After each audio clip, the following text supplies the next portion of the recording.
ہر شخص دیوانہ ہے علماء دیوبند کا، ہر شخص دیوانہ ہے علماء دیوبند کا۔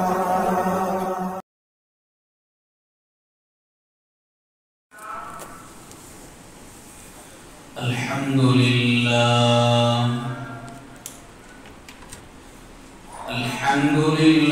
نحمده ونستعينه ونستغفره ونؤمن به ونتوكل عليه ونعوذ بالله من شرور أنفسنا ومن سيئات أعمالنا، من يهده الله فلا مضل له ومن يضلل فلا هادي له، ونشهد أن لا إله إلا الله وحده لا شريك له، ونشهد أن سيدنا وسندنا ومولانا محمدا عبده ورسوله، صلى الله عليه وعلى آله وأصحابه وبارك وسلم تسليما كثيرا كثيرا.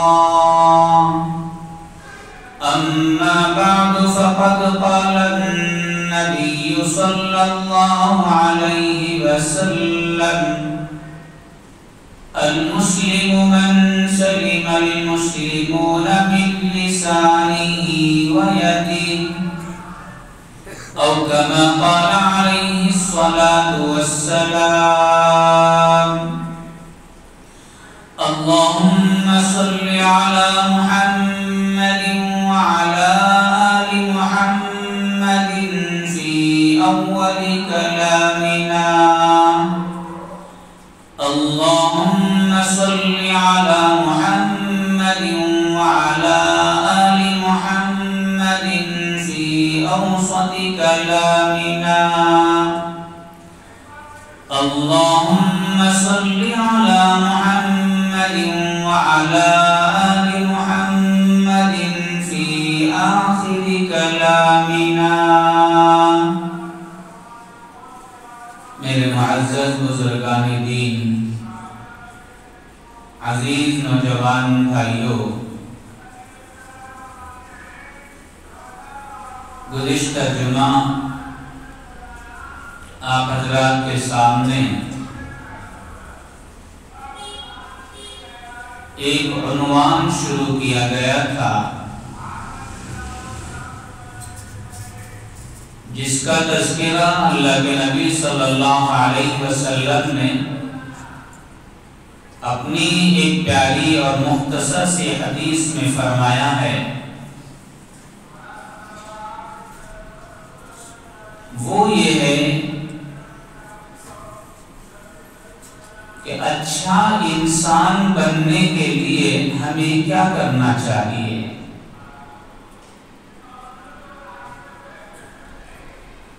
اللہ نے ہم سب کو مسلمان بنایا، ایمان والا بنایا،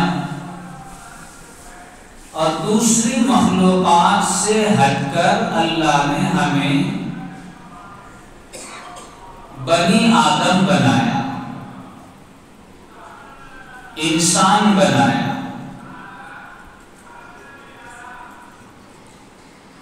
دیکھنے میں انسان تو دنیا میں کروڑوں کے ہیں،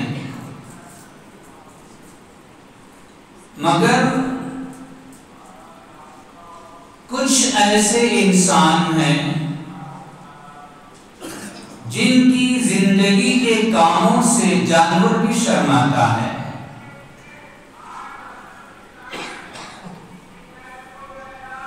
جس کے کرتوتوں سے، جس کی باتوں سے، جس کے کاموں سے خاندان بھی پریشان ہیں، بستی والے بھی پریشان ہیں. تو ایسے انسان کو حقیقت میں انسان نہیں کہا جا سکتا. ہمیں ایسا انسان نہیں بننا ہے، بلکہ ایسا اچھا انسان بننا ہے کہ ہماری زندگی سے، ہمارے کرتوتوں سے، ہمارے کردار سے دوسروں کو فائدہ پہنچے،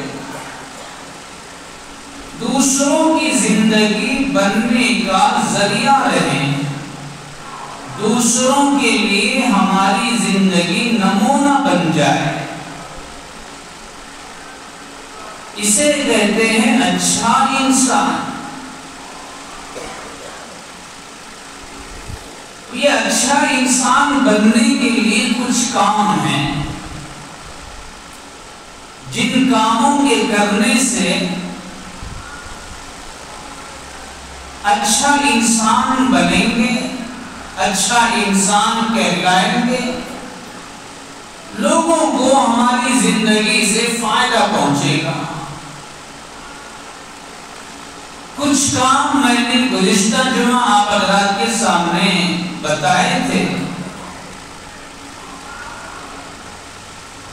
وہ ہے ادب. زندگی میں جتنا زیادہ ادب آئے گا، سلیقہ آئے گا، اتنا ہمارے اندر نکھار پیدا ہوگا، اتنا ہی ہماری زندگی سنورے گی، لوگ ہمیں اچھا انسان کہیں گے. ہیں تو مسلمان، اس سے کسی کو انکار نہیں ہے کہ ہم مسلمان نہیں ہیں، مسلمان ہیں. نمازیں ہماری زندگی میں ہیں، عبادتیں ہماری زندگی میں ہیں، مگر اس سب کے باوجود ہمیں اچھا انسان بننے کے لیے زندگی میں آداب کو لانا پڑے گا. جس کی تعلیم قرآن نے دی، جس کی تعلیم حدیث نے دی، جس کی تعلیم ہماری شریعت نے دی ہے.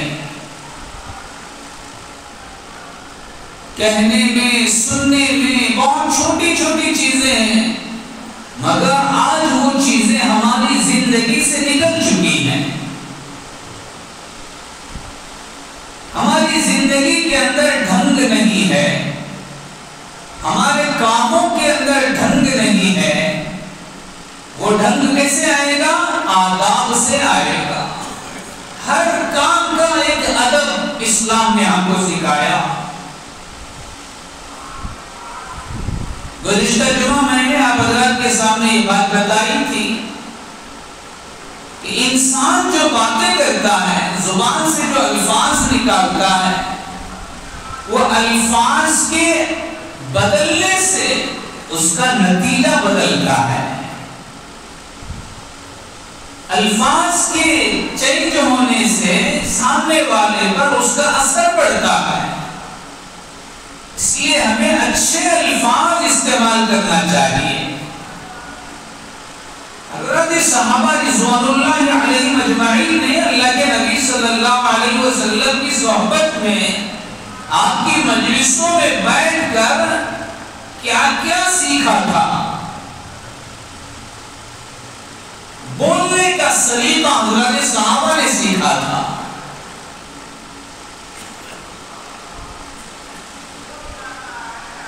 حضرت عباس رضی اللہ تعالیٰ عنہ اللہ کے نبی صلی اللہ علیہ وسلم کے خاص چچا ہیں. حضور سے 2 سال کی عمر میں بڑے ہیں. اللہ کے نبی صلی اللہ علیہ وسلم چچا سے 2 سال کے چھوٹے ہیں عمر میں. کسی نے آ کر کے حضرت عباس رضی اللہ تعالیٰ عنہ سے پوچھا، سوال کیا اکبر ام رسول اللہ، آپ بڑے ہیں یا حضور صلی اللہ علیہ وسلم بڑے ہیں؟ اب جواب دیکھو کیسے دے رہے ہیں. تھوڑا سا اگر الفاظ چینج ہو جاتے ہیں حضرت عباس کے تو سننے والوں پر کہیں سے کہیں نتیجہ نکل جاتا. سوال پوچھا جا رہا ہے انت اکبر ام رسول اللہ صلی اللہ علیہ وسلم، آپ بڑے ہیں یا حضور بڑے ہیں؟ پوچھنے والے کا مقصد، سوال کرنے والے کا مقصد ہے عمر میں آپ بڑے ہیں یا حضور بڑے ہیں؟ ڈائریکٹ جواب نہیں دیتے کہ میں بڑا ہوں، بات ختم ہو جاتی اور بات صحیح بھی تھی، مگر نہیں، یہ جواب نہیں دیا، بلکہ حضرت عباس رضی اللہ تعالی عنہ نے فرمایا ہوا اکبر منی وانا ولدت قبلہ،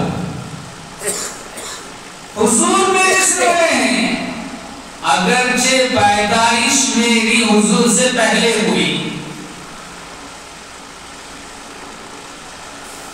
جواب کا جواب بھی دیا اور ادب کا لحاظ ایسا رکھا کہ سننے والا کہیں یہ نہ سمجھ لے کہ یہ حضور سے اپنے آپ کو بڑا سمجھ رہے ہیں، حالانکہ حضور عمر میں چھوٹے ہیں لیکن مقام، مرتبہ، عظمت، یہ چیزیں نبی کا کوئی مقابلہ ہی نہیں کر سکتا اس میں. تو ایک جواب ایسا دیا جس میں اپنی بات کو بھی بتایا، حضور کی بے ادبی سے بھی اپنے آپ کو بچا لیا. ہوا اکبر منی وانا ولدت قبلہ، حضور میرے سے بڑے ہیں اگرچہ میری پیدائش حضور سے پہلے ہوئی ہے. کیا شاندار جواب دیا، کیا دماغ تھا حضرات صحابہ، کیا سوچ تھی حضرات صحابہ کی، کتنی چھوٹی چھوٹی چیزوں میں بھی حضور کی بے ادبی ہونے سے، حضور کی شان میں گستاخی ہونے سے اپنے آپ کو بچایا کرتے تھے. صحابہ کی جماعت کسی معمولی جماعت نہیں ہے. ایسے ہی قرآن میں ان کے لیے اولئک هم الفائزون نہیں کہا، اولئک هم المفلحون نہیں کہا، اولئک هم الراشدون نہیں کہا، رضی اللہ عنہم ورضوا عنہ تھپا اور مہر نہیں لگایا. ان کی زندگی اگر دیکھی جائے تو ان کی باتوں سے ہدایت ملتی ہے، ان کے کاموں سے دنیا کو ہدایت ملتی ہے، ان کے سونے سے دنیا کو ہدایت ملتی ہے، ان کے کھانے سے دنیا کو ہدایت ملتی ہے، ان کے بیٹھنے سے دنیا کو ہدایت ملتی ہے، ان کے چلنے سے بھی دنیا کو ہدایت ملتی ہے. گھوم کر کے قدم رکھتے تھے حضرات صحابہ، سوچ سمجھ کر کے باتیں کیا کرتے تھے حضرات صحابہ. ہماری طرح بے لگام گھوڑا نہیں تھا. ہم کیا بکتے ہیں ہم کچھ نہیں معلوم. ہماری باتوں سے ہمارا باپ ناراض ہو رہا ہے، ہماری ماں ناراض ہوگی، ہماری بیوی ناراض ہوگی، ہماری بہن نہ، کوئی حساب کتاب ہی نہیں ہمارے پاس. تھوڑا بات جو کرنے کسی کو آیا بس سب کو اپنے لپیٹ میں لے لیتا ہے. چھوٹے بڑے کی کوئی تمیز نہیں ہے، باتوں کا سلیقہ نہیں ہے ہمارے پاس، بات کرنے کا ادب نہیں ہے ہمارے پاس. عالم سے کیسے بات کرنا، بڑوں سے کیسے بات کرنا، چھوٹوں سے کیسے بات کرنا، اپنوں سے کیسے بات کرنا، غیروں سے کیسے بات کرنا، سلیقہ ہے، ادب ہے. اسلام نے اس کو سکھایا ہے. یہ بھی چیزیں دیکھنا چاہیے، یہ بھی چیزیں اپنی زندگی میں لانا چاہیے. یہ نہیں کہ بس نماز پڑھ لیا، روزہ رکھ لیا، سجدہ کر لیا، قرآن پڑھ لیا، بس ہم مسلمان بن گئے. یہ چیزیں 0% ہو چکی ہیں آج ہماری زندگی سے.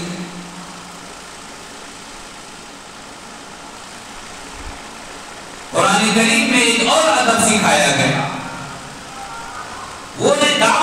جانے کا کہ ہمیں اگر کسی کے یہاں دعوت میں بلایا، کوئی ہمیں دعوت دے رہا ہے، وقتاً فوقتاً ایسے موقع آتے رہتے ہیں، کسی کی شادی کی دعوت میں جانا ہے، کسی کے ولیمے کی دعوت میں جانا ہے، کسی کے گھر میں کوئی فنکشن ہے، دعوت دیا، وہاں ہمیں دعوت میں شریک کرنا ہے، وہ دعوت قبول کرنا ہے۔ اب یہ دعوت میں جانے کے لیے آداب قرآن بتا رہا ہے۔ یا ایھا الذین آمنوا ادخلوا یا ایھا الذین آمنوا لا تدخلوا بیوت النبی الا ان یؤذن لکم الی طعام غیر ناظرین اناء ولکن اذا دعیتم فادخلوا وَإِذَا طَعِمْتُمْ فَانْتَشِرُوا وَلَا مُسْتَأْنِسِينَ لِحَدِيثٍ إِنَّ ذَلِكُمْ كَانَ يُؤْذِي النَّبِيَّ وَيَسْتَحْيِي مِنكُمْ۔ قرآن میں آیتیں نازل ہو رہی ہے، ان آیتوں میں آداب سکھائے جا رہے ہیں۔ ایک خاص موقع پر ایک خاص واقعہ اللہ کے نبی کے صلی اللہ علیہ وسلم کے ساتھ پیش آیا تو اس واقعے کو سامنے رکھ کر اللہ نے قرآن میں آیتیں اتار دیا۔ اللہ کے نبی صلی اللہ علیہ وسلم کا نکاح حضرت زینب بنت جحش رضی اللہ عنہا سے ہوا۔ جب اللہ کے نبی صلی اللہ علیہ وسلم نے حضرت زینب سے نکاح فرمایا، ولیمے کی دعوت کی۔ جن حضرات کو ولیمے کی دعوت دی گئی تھی وہ حضرات اللہ کے نبی صلی اللہ علیہ وسلم کے گھر ولیمے کی دعوت قبول کرنے کے لیے آئے۔ کھانا کھلایا گیا، دعوت کا نظام بنایا گیا۔ جب کھانے وغیرہ سے فارغ ہوئے تو کھا کر فارغ ہونے کے بعد بھی وہ حضرات اسی جگہ اللہ کے نبی صلی اللہ علیہ وسلم کے گھر کے پاس بیٹھ کر بات چیت میں لگ گئے، بیٹھ کر باتیں کر رہے ہیں، گپ شپ مار رہے ہیں۔ اللہ کے نبی صلی اللہ علیہ وسلم کو ان حضرات کے اس طرح بیٹھ کر باتیں کرنے سے تکلیف ہوئی۔ کوئی اور بھی کام ہوگا، ان کو انتظار کرنا رہتا ہے، آنے والوں کا نظام بنانا رہتا ہے۔ یہاں کھانے کے بعد لوگ بیٹھ کے باتیں کر رہے ہیں۔ اللہ کے نبی صلی اللہ علیہ وسلم کو اس حرکت سے تکلیف ہوئی، منع کرنا چاہ رہے ہیں مگر شرم کی وجہ سے منع نہیں کر سک رہے۔ اللہ پاک نے آیت نازل فرمائی۔ اس آیت میں اللہ پاک نے دعوت میں جانے والوں کے لیے 3 آداب بتائے۔ پہلا ادب، لا تدخلوا بیوت النبی الا ان یؤذن لکم، کسی کے گھر میں بغیر اجازت کے داخل نہیں ہونا چاہیے، کسی کی دعوت میں بغیر اس کی اجازت کے داخل نہیں ہونا چاہیے۔ اگر ہم کو دعوت آئی تو ہمیں اس دعوت میں جانا ہے، اگر ہمیں اس کی طرف سے دعوت نہیں آئی تو ہمیں اس دعوت میں اپنے آپ کو شریک نہیں کرنا چاہیے، اس لیے کہ ہمیں اجازت نہیں ہے اس دعوت میں۔ بعض مرتبہ ایک آدمی 100 آدمی کی دعوت کرتا ہے، 100 لوگوں کی دعوت کرتا ہے، اور 100 آدمی کے حساب سے کھانا بناتا ہے، چیزیں تیار کرتا ہے۔ اب جب دعوت شروع ہوئی تو 100 کی جگہ 200 آ گئے۔ جن کو دعوت دی تھی وہ بھی آ رہے ہیں، جن کو دعوت نہیں دی گئی وہ بھی آ رہے ہیں۔ کتنی پریشانی ہوگی دعوت کرنے والوں کو، کتنی مشکل آئے گی سامنے۔ کھانا کم پڑ رہا ہے، کھانا بنانا ہے، چیزیں نہیں ہے، چیزیں خریدنے کے لیے جانا ہے، ادھر ادھر بھاگ دوڑ۔ اس لیے ادب بتایا گیا، بغیر اجازت کے کسی کے یہاں دعوت میں نہیں جانا چاہیے۔ دوسرا ادب بتایا کہ جس کے یہاں آپ کو دعوت ہے وہاں دعوت کا نظام اور دعوت کا کھانا تیار ہونے سے پہلے بھی اس جگہ جانا نہیں چاہیے۔ غیر ناظرین انہ، دعوت دینے والے نے دعوت دیا 2 بجے میری دعوت ہے، آپ پہنچ گئے 1 بجے، اب وہ اپنی تعلیم کے حساب سے اس کے پاس 1 گھنٹہ اور تیاری کا باقی ہے، کباب بنانا ہے، دسترخوان لگانا ہے، چیئر رکھنا ہے، ٹیبل رکھنا ہے، کوئی کام پینڈنگ ہے اس کے پاس 1 گھنٹے کا ٹائم باقی ہے، وہ 2 بجے کے حساب سے اپنا مینج کر رہا ہے۔ اب کچھ لوگ جو ہے بھوک لگی تو سیدھا 1 بجے پہنچ گئے، کیا ہوگا؟ آپ کے وقت سے پہلے جانے کی وجہ سے، چیزیں تیار ہونے سے پہلے جانے کی وجہ سے وہ شرمندہ ہو جائے گا، پریشان ہو جائے گا۔ آپ کی جلدی آنے کی وجہ سے وہ دوڑ دھوپ میں لگ جائے گا کہ آپ کے بیٹھ گئے ہیں اور میں ان کو کھانے کا نظام نہیں بنا رہا ہوں، تو وہ اپنے آپ کو بے عزتی سمجھے گا اپنی، اور شرمندگی محسوس کرے گا، اور ایک طرح کی اسے تکلیف ہوگی۔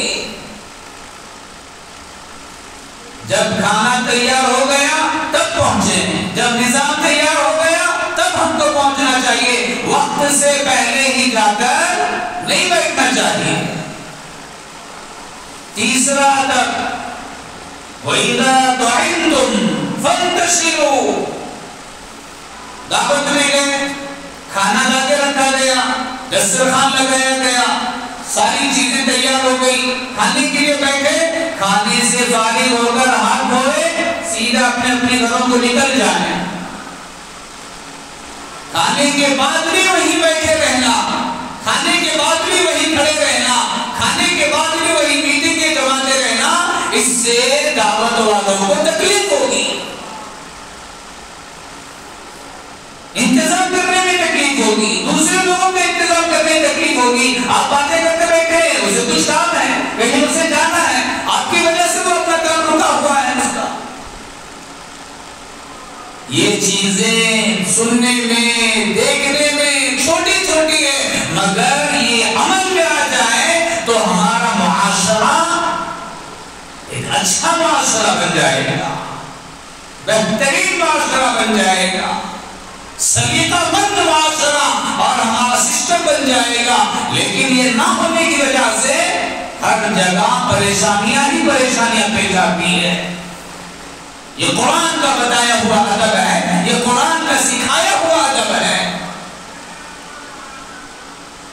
اتنا ہی نہیں بلکہ ہمارے نبی صلی اللہ علیہ وسلم نے تو ہمیں کھانے کا ادب بھی سکھایا کہ کیسے کھانا چاہیے، ایک مسلمان کو کیسے کھانا چاہیے، ایک انسان کو کھانا کیسے کھانا چاہیے، کھانے کا ادب کیا ہے، کھانے کا طریقہ کیا ہے، کھانے کا سسٹم کیا ہے، انسان کیسے کھاتا ہے، وہ طریقہ بھی اللہ کے نبی صلی اللہ علیہ وسلم نے ہمیں سکھایا، بتایا، عمل کر کے دکھایا۔ آج زمانہ جیسے جیسے ماڈرن ہوتا جا رہا ہے، جیسے جیسے زمانہ ترقی ہوتا جا رہا ہے، ایسے ایسی چیزوں میں چینجز آتے جا رہے ہیں، بدلاؤ آتا جا رہا ہے۔ آج کچھ لوگوں کے کھانے کا نظام بدل گیا، کچھ لوگوں کے کچھ پروگراموں میں کھانے کا سسٹم بدل چکا ہے۔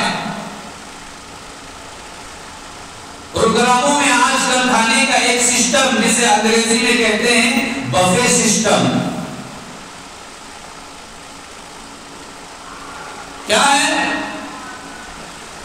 دعوت والا، پروگرام والا کھانا بناتا ہے اور ساری بنائی ہوئی کھانے کی چیزوں کو ایک جگہ جمع کر کے رکھ دیتا ہے۔ یہاں کھانے کی شکل، یہاں سالن کی شکل، یہاں چٹنی کی شکل، وہاں اس کے بعد فروٹس ہیں، اس کے بعد فلاں چیزیں سب ایک جگہ لے کے جمع کر کے رکھ دیے۔ اب جتنے لوگ کھانے کے لیے آئیں گے، پلیٹ اٹھانا ہے، جہاں کھانا رکھا ہے وہاں آنا ہے، خود ہی چمچے سے پلیٹ میں کھانا ڈالنا ہے اور ساری چیزیں خود ہی جو ہے اپنے پلیٹوں میں ڈال کر پھر کسی ایک جگہ جا کر یا تو بیٹھ کے کھاتے ہیں تو کھڑے ہو کے کھاتے ہیں. یہ کیا طریقہ ہے؟ یہ کون سے انسانوں کا طریقہ ہے؟ پلیٹ لے رہا ہے، وہاں کھانے کے لیے جا رہا ہے، خود ہی کھانا ڈال لے رہا ہے. دیکھنے میں کیسے لگے گا یہ کوئی مہذب طریقہ ہے؟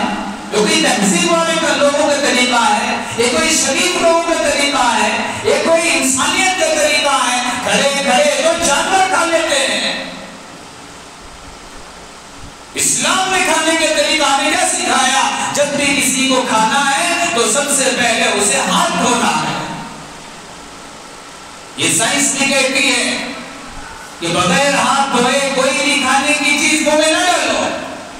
اس لیے کہ انسان جو بھی کام کرتا ہے، جس کام میں بھی لگتا ہے، اس کام میں لگنے کی وجہ سے اس کے ہاتھ میں کوئی گندگی لگ گئی، کوئی دھول لگ گئی، کوئی کچرا لگ گیا، کوئی بھی چیز کام کرتے وقت میں لگ جاتی ہے. ڈائریکٹ اس ہاتھ سے کھائے گا تو اندر اس کا نقصان ہوگا، آپ کی صحت کو نقصان ہوگا، آپ کے جسم کو نقصان ہوگا. اس لیے سائنس بھی نہیں کہتی ہے، اسلام بھی نہیں کہتا ہے کہ کھانے سے پہلے سب سے پہلا کام ہاتھ دھو لیں، اس کے بعد کسی جگہ بیٹھ جائیں. بیٹھ کر کھانا یہ عاجزی کی علامت ہے، چھوٹا پن کی علامت ہے. اللہ کے نبی صلی اللہ علیہ وسلم کھانے کے لیے جب بیٹھتے تھے تو ایسا بیٹھتے تھے جیسا کوئی غلام بیٹھ کے کھانا کھا رہا ہے. امام الانبیاء کے کھانے کا طریقہ یہ ہے، بیٹھ کر کھائے. جو بھی کھانے کی چیز ہے پلیٹ ہے اسے دسترخوان بچھا کر اس کے اوپر رکھے. دسترخوان بچھا کر کھانے کا فائدہ یہ ہوگا کہ تم کو کھاتے وقت میں اگر کوئی کھانے کا دانا یا لقمہ نوالا منہ سے چھوٹ کے گر گیا تو دسترخوان اگر پاک ہے، صاف ہے، اسے اٹھا کر پھر دوبارہ استعمال کر سکتے ہیں. وہ ویسٹ ہونے سے بچ جائے گا، بیکار ہونے سے بچ جائے گا. سیدھے ہاتھ سے کھائے، اپنے سامنے سے کھائے. یہ کھانے کے طریقے اللہ کے نبی صلی اللہ علیہ وسلم ہمیں حدیث میں سکھا رہے ہیں. ملاقات کرنے کا آداب بتایا، فون کرنے کے آداب بتائے کہ کسی سے ملاقات کرنا ہے، کسی کے پاس گھر پر جا کے ملاقات کرنا ہے، ملنا ہے، اس کے بھی آداب ہے، اس کے بھی طریقے اسلام سکھاتا ہے کہ جب بھی تم کو کسی کے گھر کے پاس جا کر ملنا ہے سب سے پہلے ٹائم دیکھو، اس ٹائم پر وہ ملیں گے یا نہیں ملیں گے. یہ ٹائم ان کی کیا کام کرنے کا ہے؟ کیا ان کے آرام کرنے کا ٹائم ہے یا کھانا کھانے کا ٹائم ہے یا ضرورتوں سے فارغ ہونے کا وقت ہے یا کہیں باہر گئے ہیں؟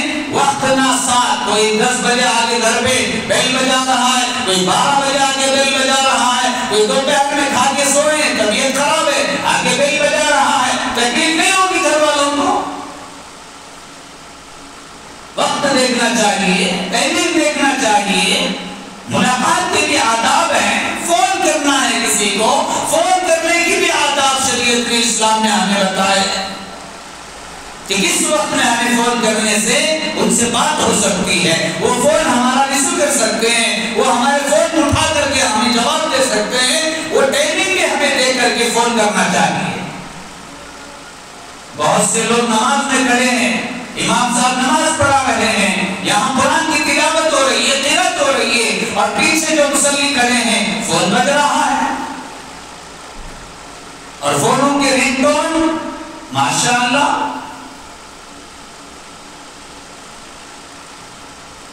ٹاپک آئے گی تفصیل سے بتاؤں گا فون کے رنگ ٹون کیسے ہونا چاہیے. گھنٹی بجی، جتنے مصلی مسجد میں ہے سب پریشان، سب کی نمازوں میں گڑبڑی آ گئی. فون کرنے والا تو ہمیں مسلمان ہے، جس سے فون کر رہا ہے وہ بھی مسلمان ہے. ارے ایک مسلمان دوسرے مسلمان کو فون کر رہا ہے، کم سے کم ہر مسلمان کو یہ تو معلوم ہے کہ ہمارے بستی میں نمازوں کی ٹائمنگ کیا ہے. ہمارے پورے علاقے میں نمازوں کی ٹائمنگ، فجر کی نماز کا یہ ٹائم، ظہر کی نماز کا یہ ٹائم، عصر کی نماز کا یہ ٹائم، مغرب کی نماز کا یہ ٹائم، عشاء کی نماز کا یہ ٹائم. ظہر کی نماز ہر مسجد میں پونے 1 سے لے کر 1:30 تک اذان نمازیں ہوتی رہتی ہے، جماعت کرتی رہتی ہے. 2 بجے تک سب مسجدوں میں نمازیں ختم ہو جاتی ہیں. تو ہر ایک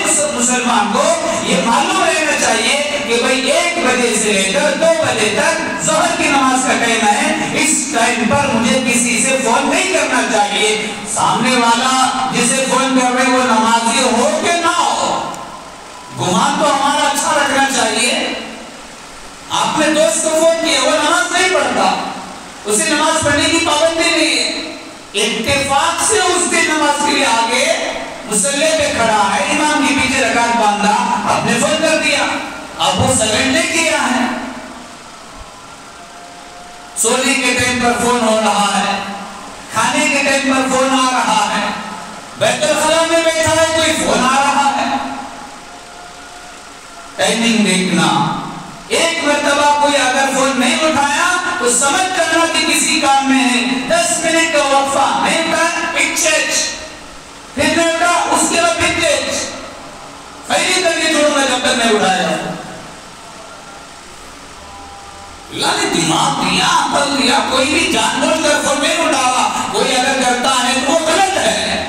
کچھ لوگ جان بوجھ کر بھی فون نہیں اٹھاتے ہیں، خاص کر جس سے قرضہ لیا ہے، خاص کر جسے کرایہ دینا ہے گھر کا اونر فون کیا، دیکھ رہا ہے فون آ رہا ہے، فون کرنے والے یہ صاحب ہیں، جان بوجھ کر فون نہیں اٹھا رہا. کیوں؟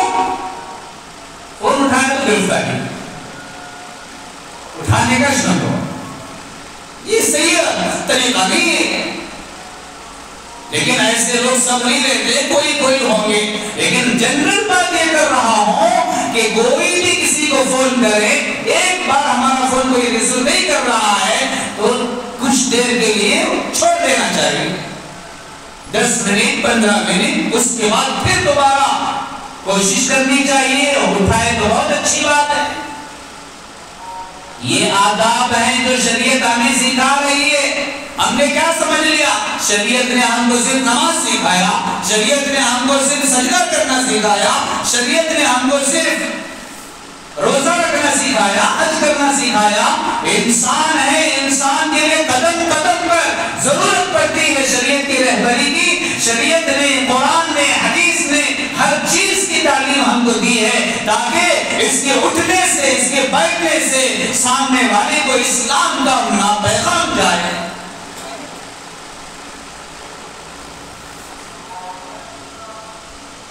حضرت مرزا مظہر جانا رحمت اللہ علیہ بہت بڑے اللہ والے گزرے. حضرت مرزا مظہر جانا رحمت اللہ علیہ اتنے بڑے اللہ والے گزرے ہیں اپنے زمانے کے. ان کے زمانے کے بہت بڑے عالم ہیں جنہوں نے کتاب لکھی. قاضی ثناء اللہ صاحب پانی پتی رحمت اللہ علیہ قرآن کی تفسیر لکھی. انہوں نے اپنی قرآن کی تفسیر جو لکھی اس کتاب کا نام رکھا تفسیر مظہری. یہ جو تفسیر مظہری، جو مظہر ہے، یہ ان کے شیخ کا نام ہے. اپنی کتاب کا نام شیخ کا نام رکھا. اتنے بڑے اللہ والے تھے حضرت مرزا مظہر جانا رحمت اللہ علیہ. ان کے مرید ہیں یہ حضرت قاضی ثناء اللہ صاحب پانی پتی رحمت اللہ علیہ. اندازہ لگاؤ جب ان کے شاگرد کا یہ عالم ہے علم کا اور قرآن کی تفسیر لکھنے کی صلاحیتیں ہیں تو جس پر ان کا بیعت ہوئی ہے وہ کتنے بڑے پہنچی ہوئی ہستی ہوں گے. وہ بزرگ کے پاس ان کے زمانے کے ایک فلسفہ اور منطق کے عالم ملنے کے لیے آئے. حضرت کا نام سنا تھا، حضرت کی شہرت سنی تھی، بہت بڑے اللہ والے ہیں، چلو اللہ والوں کا دیدار کریں گے، ان سے ملاقات کریں گے، ان کی مجلس میں جا کے بیٹھیں گے. تو دور سے سفر کرتے ہوئے جس گاؤں میں جس جگہ حضرت رہتے تھے وہاں پہنچے. وہاں لوگوں سے معلوم کیا کہ حضرت مرزا مظہر جانا جو بہت بڑے اس وقت کے اللہ والے ہیں وہ کہاں رہتے ہیں. کسی نے ان کو ایڈریس دیا کہ اس جگہ رہتے ہیں، ان کا یہ گھر ہے، یہ کمرہ ہے، یہ خانقاہ ہے ان کی. تو وہاں پہنچے.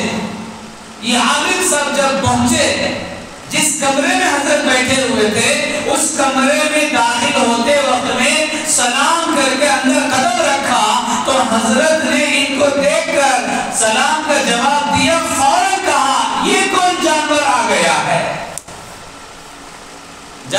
کون ہے؟ ایک عالم ہے، لیکن ان کو دیکھ کر کے اندر کیا کہہ رہے ہیں؟ یہ کون جانور آ گیا ہمارے کمرے میں؟ وہ بہت پریشان ہو گئے، یہ کیا بھی ہے؟ جانور کی موت ہوگا بھی نا۔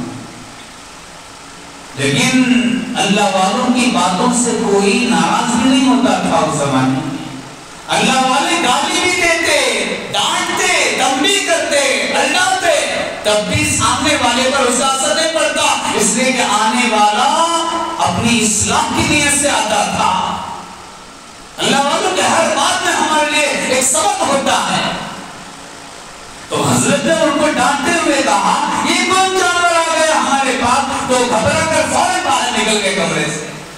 کمرے کے باہر جا کے جو ان کے مرید بیٹھے ہوئے تھے، ان کے شاگرد بیٹھے ہوئے تھے، ان سے جا کر کہا میں جب حضرت کے پاس اندر گیا سلام کیا تو حضرت نے مجھے سلام کا جواب دے کر کے یہ کہا یہ کون جانور آ گیا؟ یہ کیوں بول رہے مجھے جانور؟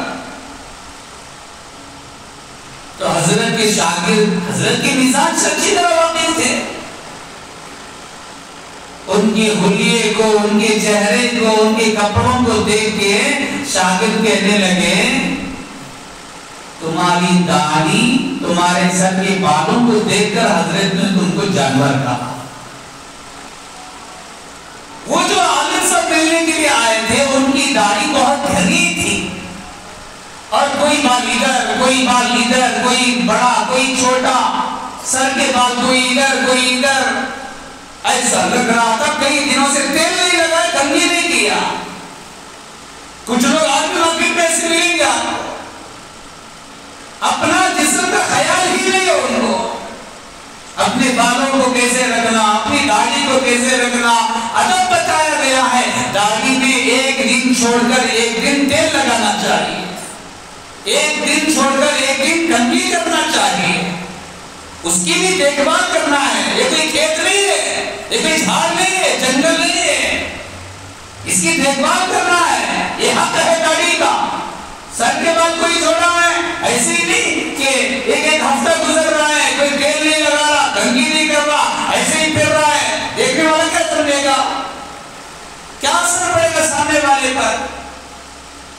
تو شاگرد نے سمجھا کہ کہا تمہاری داڑھی کی حالت، تمہارے سر کے بالوں کی حالت کو دیکھ کر حضرت نے تم کو جانور کہا۔ پہلی فرصت میں تم جاؤ، کوئی حجام وغیرہ باہر ملے گا تو اس کے پاس جا کر پہلے اپنا ذرا ڈھنگ سے داڑھی بنا لو، ڈھنگ سے کٹنگ وغیرہ کر کے ذرا اپنا چہرہ صحیح کر لو، اس کے بعد حضرت کے پاس جانا۔ تو وہ بھاگے بھاگے گئے، کوئی حجام ان کو ملا، اس کی دکان میں بیٹھ کر کے داڑھی کو اچھے سے بنایا، پہلے جو ادھر ادھر بال تھے اس کو اچھے سے لیول کرایا، پھر اس کو اچھی طرح دھویا، تیل لگایا، کنگھی کیا، سر کے بالوں کو بھی صحیح کرایا، کٹنگ کرایا۔ جب چہرہ اچھا نظر آنے لگا، جب ڈھنگ آیا بالوں میں، تب پھر دوبارہ وہ حضرت کے پاس گئے تو حضرت نے ان کو سلام کا جواب دے کے بٹھایا، خیریت پوچھی، بات کی۔ یہاں تک لحاظ رکھا گیا ہے اللہ والوں کے پاس، اٹھنے بیٹھنے کا لحاظ ہے، پہننے اوڑھنے کی چیزوں کا لحاظ ہے، سر کے بال داڑھی کے بالوں کا لحاظ ہے۔ ایک مرتبہ انہی حضرت کے پاس حضرت مرزا مظہر جانے جانا، جن کا ابھی میں نے تذکرہ کیا، ان کے پاس ان کے زمانے کا ایک بادشاہ ملنے کے لیے آیا۔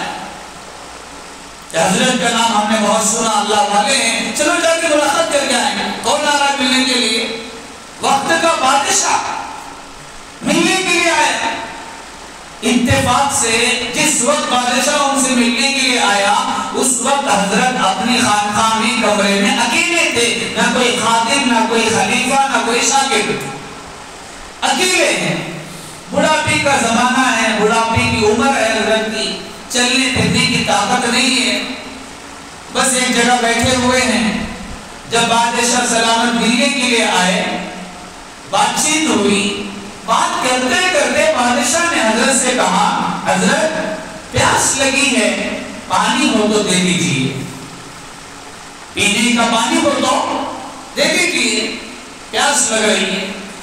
حضرت نے کہا، بادشاہ صاحب پانی تو ہے لیکن اٹھ کر جا کے لانے کی طاقت میرے پاس نہیں ہے، میں ایک کمزور انسان ہوں، بوڑھا انسان ہوں۔ دیکھو وہاں پر گھڑا رکھا ہوا ہے، اس گھڑے کے اوپر گلاس بھی رکھا ہوا ہے، آپ ذرا سا تکلیف اٹھا کر وہاں تک جا کے پانی پی کے آ سکتے ہیں۔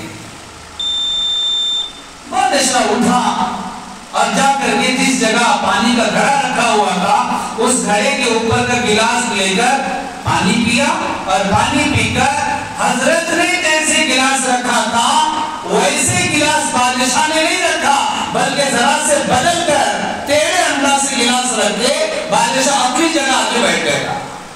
حضرت دیکھ کر کے خاموش ہو گئے، کچھ نہیں کہا۔ جب پوری بات چیت ہو گئی تو اٹھ کر جاتے وقت میں بادشاہ کے دل میں یہ بات آئی، یہ خیال آیا، بیچارے اتنے بڑے اللہ والے ہیں، پہنچے ہوئے ہستی ہیں، اللہ کے ولی ہیں، ان کے پاس ایک خدمت کرنے کے لیے خادم تک نہیں ہے۔ ان کو اگر کوئی ضرورت پڑے گی تو ان کا کام کرنے کے لیے ان کے پاس کوئی خادم نہیں ہے، نوکر نہیں ہے، میں ہی اپنی طرف سے ایک نوکر ان کے لیے رکھوں گا، ایک خادم ان کو رکھوں گا اور اس کی تنخواہ بھی میری طرف سے دوں گا۔ یہ خیال جب آیا بادشاہ کو تو بادشاہ نے جاتے وقت میں حضرت سے یہ بات کہی کہ حضرت میرے دل میں یہ بات آ رہی ہے کہ آپ بڑھاپے کی عمر کو پہنچ گئے ہیں، چلنے پھرنے کی آپ کے پاس طاقت نہیں ہے، اگر کچھ آپ کو ضرورت پڑی تو کوئی آپ کا ساتھ دینے والا بھی نہیں ہے، اس لیے میری طرف سے میں ایک خادم رکھوں گا اور اس کی تنخواہ بھی میری طرف سے دوں گا، آپ اجازت دے دیں۔ حضرت نے کہا نہیں بھائی ضرورت نہیں ہے، کیوں خامخواہ پریشان، منع کر دیا۔ بادشاہ نے دوبارہ پھر کہا نہیں حضرت اجازت دے ڈالو، میری طرف سے میں خادم رکھ دوں، تنخواہ بھی تمہیں دینے کی ضرورت نہیں ہے، میری طرف سے تنخواہ دی جائے گی اسے۔ حضرت نے پھر انکار کیا، نہ کو جو بھی کہی کچھ کے، مگر بادشاہ اصرار پر اصرار، نہیں اجازت دینا تمہیں، نہیں اجازت دینا تمہیں۔ اسی نہیں معلوم حضرت کیوں انکار کر رہے ہیں، اصرار پر اصرار جب بادشاہ کرنے لگا، آخر میں حضرت تنگ آ کر کہنے لگے بھائی صاحب ضرورت نہیں ہے خادم رکھنے کی تمہاری طرف سے، اگر تم خادم رکھو گے تو تمہارا خادم بھی تمہاری طرح ٹیڑھا ہوگا۔ جیسے تم نے ایک مرتبہ پانی پی کر گلاس ڈھنگ سے نہیں رکھا، تیرا گلاس رکھ کے آ گئے، اس تیرے گلاس کو دیکھ کر کے میرے سر میں درد ہو گیا، اگر تم خادم لا کے رکھ دیں گے، روزانہ میرے سامنے رہے گا، روزانہ ایسی حرکتیں کرتا رہے گا، میری زندگی تو تنگ کر کے چھوڑ دے گا۔ اس لیے تم ٹیڑھے، تمہارا خادم ٹیڑھا، کسی خادم کی مجھے ضرورت نہیں ہے، میں خود میرا کام کر لوں گا۔ مثال ہوتی ہے، ایک لوگوں کا ایک مثال ہوتا ہے، کسی کو تھوڑا سا بھی سسٹم بدل جائے گھر میں ان کو پسند نہیں آتا۔ آج ہمارے گھروں کا حال کیا ہے، چھوڑے ہوئے کپڑے کہاں رکھتے ہیں، پہننے کے کپڑے کیسے رکھتے ہیں، کچن روم کا حال کیا رہتا ہے، بیڈ روم کا حال کیا رہتا ہے، حال کا حال بے حال ہوتا ہے۔ ہر چیز کے رکھنے کا ایک ڈھنگ ہے، ہر چیز کے استعمال کرنے کا ایک طریقہ ہے، جس چیز کو جہاں سے اٹھایا استعمال کرنے کے لیے، کام ہونے کے بعد اس کو اسی جگہ لے جا کے رکھنا، یہ ادب ہے۔ بہت سے لوگ پارکنگ کرتے ہیں، راستوں پر گاڑی چھوڑتے ہیں، ایسی طریقے سے ایسی جگہ والی گاڑی کھڑا کرتے ہیں کہ اس کے بعد جو آ رہا ہے جا رہا ہے سب پریشان۔ کس جگہ مجھے گاڑی کھڑا کرنا چاہیے، کس جگہ گاڑی پارک کرنے سے دوسروں کو تکلیف نہ ہو، اس کا خیال بہت لوگ نہیں کرتے۔ جہاں اپنی سہولت ملی وہاں گاڑی کھڑا کر کے چلے گئے سارے۔ اس کے سامنے جس آدمی کی گاڑی کھڑی ہے وہ کیسے نکالے گا، وہ تمہارا انتظار کرتے ہوئے اپنا وقت بیکار کرے گا۔ یہ چھوٹی چھوٹی باتیں ہیں مگر آداب ہیں، انہی آداب پر عمل کرنے سے انسان اچھا انسان بنتا ہے۔ اور یاد رکھ لینا یہ آداب کی تعلیم اسلام دیا ہے، اسلام کے علاوہ کسی اور مذہب میں اتنی چھوٹی چھوٹی چیزوں کے آداب نہیں سکھائے گئے۔ قرآن میں آپ کو یہ آداب ملیں گے، حدیث میں آپ آپ کو یہ آداب ملیں گے، شریعت کی تعلیم میں آپ کو یہ آداب ملیں گے۔ اس کے علاوہ میرے بھائیوں، بڑی بڑی یونیورسٹیوں میں، بڑی بڑی کالجوں میں، اسکولوں میں آج ہمارے بچے جا کے پڑھتے ہیں، وہاں ان کو گھر کیسے بنانا تو سکھایا جاتا ہے، کمائی کیسے کرنا سکھایا جاتا ہے، بزنس کیسے کرنا سکھایا جاتا ہے، پراپرٹی کیسے بنانا سکھایا جاتا ہے، مگر انسان کیسے بننا یہ نہ کسی یونیورسٹی میں سکھایا جاتا ہے، نہ کسی کالج میں سکھایا جاتا ہے، نہ کسی اسکول میں سکھایا جاتا ہے۔ یہ سکھایا جاتا ہے تو اسلام میں سکھایا جاتا ہے، یہ سکھایا جاتا ہے تو اسلام کی تعلیم دینے والے مدارس میں سکھایا جاتا ہے، یہ اللہ والوں کی خانقاہ میں سکھایا جاتا ہے، یہ دین کا کام کرنے والوں کے مراکز میں سکھایا جاتا ہے۔ یہاں انسان کو بتایا جاتا ہے اچھا انسان کیسے بننا چاہیے، یہاں انسان کو بتایا جاتا ہے اچھے اخلاق کیسے بنانا چاہیے، ورنہ میرے بھائیوں ان یونیورسٹیوں میں آپ کو ڈاکٹر بنانا بتایا جائے گا، انجینئر بنانا بتایا جائے گا، گھر کیسے بنانا بتایا جائے گا، گھر کی پلاننگ کیسے بنانا یہ آپ کو یونیورسٹیوں میں بتایا جائے گا، اور یہاں سے آپ کو پروفیسر کیسے بننا یہ بتایا جائے گا، بزنس کیسی ٹیکنیک سے کرنا یہ بتایا جائے گا۔ اچھا بزنس مین آپ کو یونیورسٹیوں سے ملیں گے، اچھے ڈاکٹرز آپ کو بڑی بڑی کالجوں سے ملیں گے، اچھے لائرز آپ کو بڑی بڑی ڈگری رکھنے والے کالجوں سے آپ کو ملیں گے، مگر اچھے انسان آپ کو مدارس سے نکلے ہوئے ملیں گے، اچھے انسان آپ کو خانقاہوں سے نکلتے ہوئے ملیں گے، اچھے انسان آپ کو دینی مراکز سے نکلتے ہوئے ملیں گے۔ ڈاکٹر بننا، انجینئر بننا، لائر بننا کوئی کمال نہیں ہے، اچھا انسان بننا یہ کمال ہے۔ انجینئر صرف انسانوں میں نہیں جانوروں میں بھی ہیں، پتا ہے آپ کو؟ ایک پرندہ ہے جس کا نام بیا، کتابوں میں لکھا ہے وہ پرندہ جب اپنا گھر بناتا ہے تو ایسی پلاننگ کے ساتھ گھر بناتا ہے کہ اس کے گھر کے اندر کمرے ہوتے ہیں، جیسے ہمارے گھروں میں یہ بیڈ روم، یہ کچن روم، یہ ہال، باقاعدہ وہ پرندہ اپنا گھر جب بنائے گا تو گھر کے اندر کمرے کا سسٹم بناتا ہے، اور اتنا مضبوط گھر بناتا ہے کہ بارش سے کے پانی سے اس گھر پر کوئی فرق نہیں پڑتا، ہواؤں کی تیزی سے اس کے گھر پر کوئی فرق نہیں پڑتا، بارش کی وجہ سے بھی گھر جیسا کا ویسا رہتا ہے، ہواؤں کی تیزی سے بھی گھر جیسا کا ویسا رہتا ہے۔ اتنا ہی نہیں بلکہ وہ پرندہ اتنا چالاک ہے کہ اپنے گھر میں روشنی کا، لائٹ کا انتظام کرنے کے لیے جگنوں کو پکڑ کے لا کے رکھتا ہے۔ مجھے بتاؤ ایک پرندہ جب اتنی پلاننگ سے گھر بناتا ہے، اتنا مضبوط گھر بناتا ہے، کچھ چڑیوں کا گھر آپ نے دیکھا ہوگا کیسے بناتے ہیں، چونٹیاں کیسی دل اپنی بنا لیتی ہیں، یہ تو انسانوں میں نہیں دوسری مخلوقات میں بھی اللہ نے صلاحیتیں رکھی ہے، سوچنے کی، سمجھنے کی صلاحیتیں دوسرے جانوروں میں بھی ملتی ہیں۔ انجینئر آپ کو انسانوں میں نہیں جانوروں میں بھی آپ کو ملیں گے۔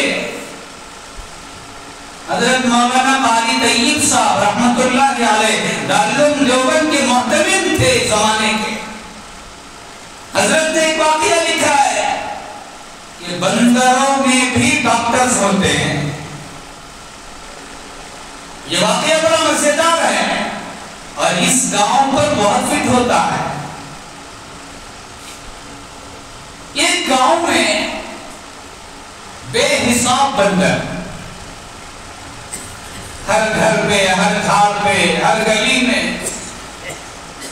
جگہ جگہ بندر، جگہ جگہ بندر، پورے گاؤں والے پریشان، ابھی کرنا سو یہ بندر آپ کو اچھی مصیبت ہو گئی نہ ہے، گھر میں کوئی کھانے کی چیز رکھے بخشتے نہیں، چھت پر کوئی چیز سوکھنے کے لیے رکھے کھانے کی بخشتے نہیں، جھاڑوں کو کوئی پھل نکل آیا چھوڑتے نہیں، روزانہ بندروں کو بھگاتے بھگاتے تنگ ہو کے پورے گاؤں والے، لیکن بندر بھاگنے کا نام نہیں لیتے، جیسے کہ ویسے ہی ہیں۔ بہت دنوں تک کوشش کیا، بہت طریقوں سے کوشش کیا بندروں کو بھگانے کے لیے، کوئی بھی طریقہ ان کا کامیاب نہیں ہوا۔ پریشان ہو کر کے سارے گاؤں والوں نے میٹنگ رکھا۔ کس کی میٹنگ؟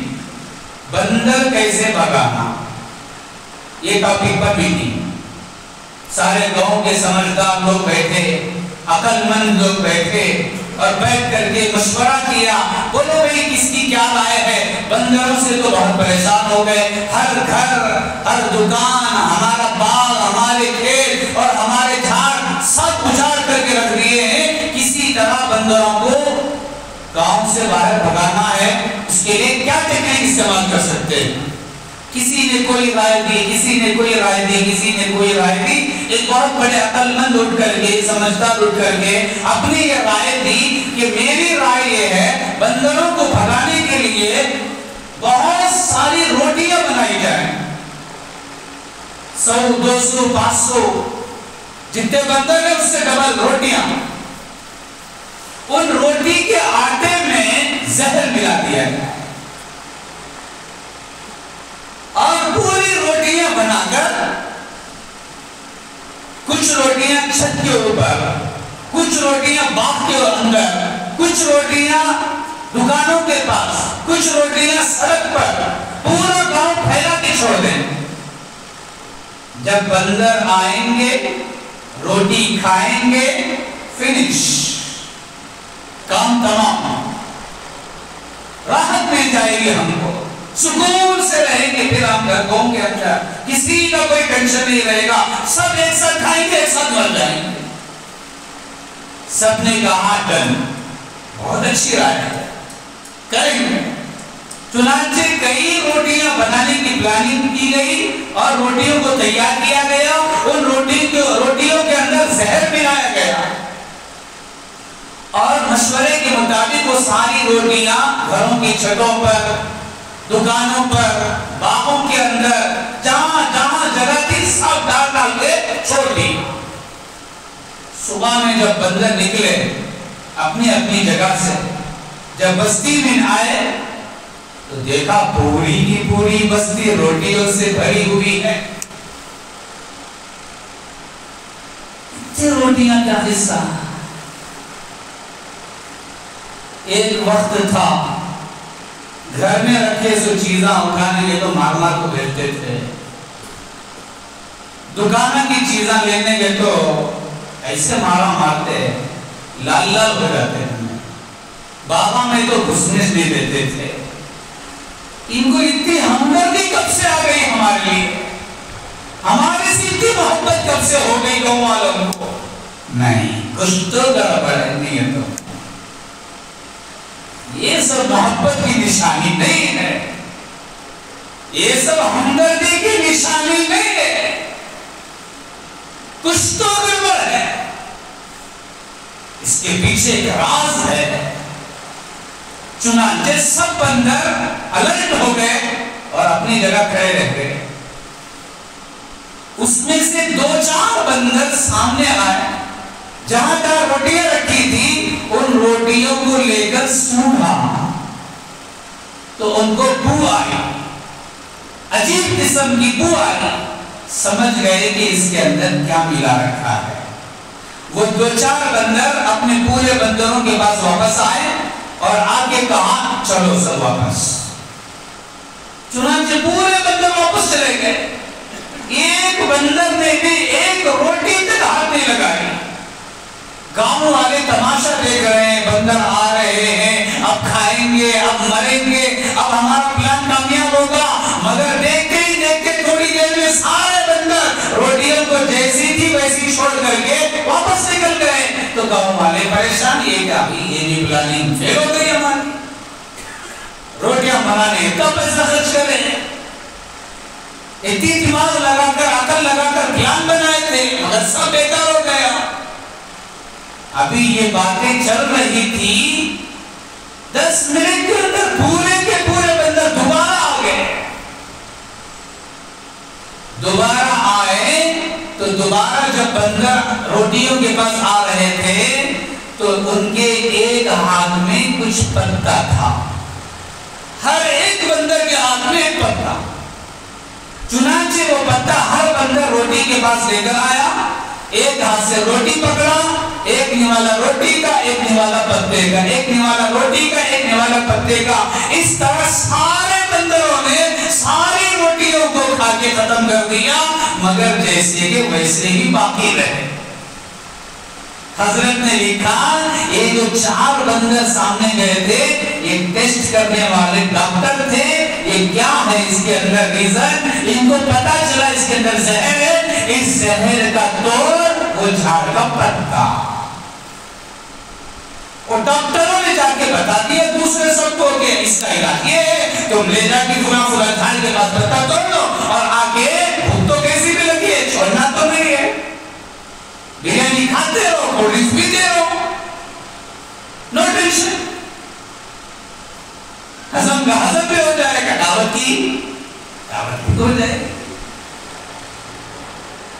تو میرے بھائیوں، ڈاکٹرز بننا، انجینئرز بننا، بڑی بڑی ڈگریاں لینا کمال نہیں ہے، اچھا انسان بننا، بہترین انسان بننا یہ کمال ہے، اور اسلام ہمیں اسی کا مطالبہ کرتا ہے۔ تم مسلمان بھی ہو، ساتھ ساتھ اچھے انسان بھی بن جاؤ، تمہارے اٹھنے بیٹھنے سے، تمہاری صبح شام کے کاموں سے دوسروں کو تکلیف نہ ہو، تم ایک اچھے نبی کی اچھی امت ہو، سامنے والوں کو اچھائی کا حکم کرنا ہے، تو لہذا میرے بھائیوں یہ اچھا انسان بننے کے لیے آداب ہے جو ہماری زندگی میں لانے کی ضرورت ہے۔